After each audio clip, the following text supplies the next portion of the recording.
Iya Bu, ini Bu nih saya banyak menjumpai ya Bu ya. Iya. Orang-orang itu kadang tuh kalau marah tuh suka teriak-teriak kasar Bu, kata-katanya kasar, bahkan sampai kata-kata yang tidak pantas tuh keluar dari mulutnya Bu. Nah, saya tuh banyak banget menjumpai hal-hal seperti itu Bu akhir-akhir ini Bu. Nah, dalam menyikapinya itu bagaimana ya Bu ya? Iya, banyak itu.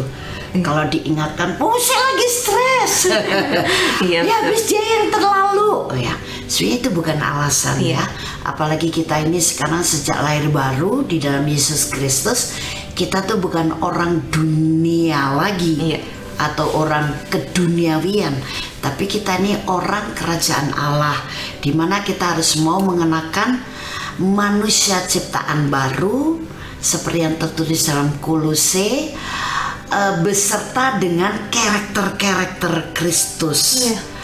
Dan memang harus ada perbedaan karakter kita dari karakter manusia lama sekarang menjadi karakter manusia baru, dan itu harus kita kenakan. Artinya kita harus mau berubah dengan cara tinggalkan itu, dan berjanjilah, aku sekarang mau dikontrol oleh Roh Kudus supaya dalam perkataanku, supaya emosiku sekarang menjadi emosi yang seimbang, emosi yang dipimpin Roh Kudus. Perkataanku juga perkataan yang membangun orang lain, bukan perkataan kotor, bukan perkataan kasar, bukan perkataan yang culas, atau bukan perkataan yang jelek.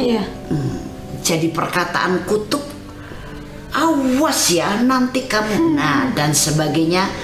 Tapi perkataan yang menciptakan damai sejahtera, menciptakan kasih, suasana surgawi yang penuh dengan sukacita, berkat, membangun orang lain dan sebagainya. Karena juga di dalam firman jelas tertulis loh, Feb. Iya Bu. Efesus 4 ayat 29.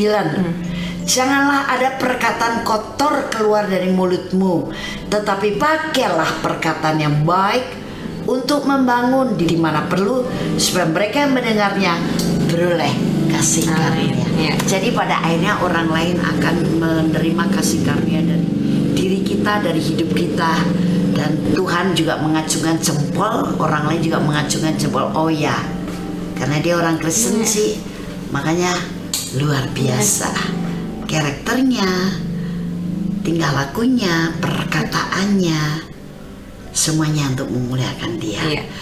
Oke, jadi yang pertama adalah perlu mengenakan manusia ciptaan baru, termasuk karakter Kristus. Yang kedua, izinkan Roh Kudus sekarang yang memimpin kita sehingga jiwa kita menjadi balance.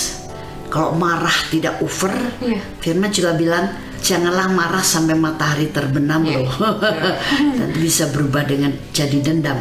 Juga mengatur perkataan kita dalam kondisi yang sebetulnya kata orang sangat menjengkelkan, sangat terlalu, tapi perkataan kita tetap menjadi berkat dan memuliakan Tuhan. Amin. Membangun orang lain, memberikan kasih karunia kepada orang lain. Oke, puji Tuhan. Mari kita doakan untuk seluruh kekasih-kekasih Tuhan yang masih bisa tertipu dengan kondisi kayak begini, supaya betul-betul sekarang mereka menjadi cerminan orang kerajaan Allah yang mulia. Amin. Mari. Haleluya. Bapa Surgawi, kami berdoa untuk semua umat Allah. Saat ini mereka mengalami kelahiran baru yang sungguh-sungguh, sehingga mereka mengenakan manusia ciptaan baru, karakter Kristus yang mulia. Amin. Dan mereka dipimpin oleh Roh Kudus, sehingga perkataan pun juga dalam tuntunan Roh Kudus, sehingga setiap perkataan yang keluar dari mulut kami adalah perkataan yang menjadi berkat. Amin. Mencerminkan kasih karunia Tuhan, membangun, menyembuhkan, memulihkan, menyegarkan. Amin. Bahkan tidak mustahil menjawab masalah orang. Amin. Terima kasih Bapa, dalam nama Tuhan Yesus Kristus, urapan bekerja atas kami semuanya. Haleluya. Amin.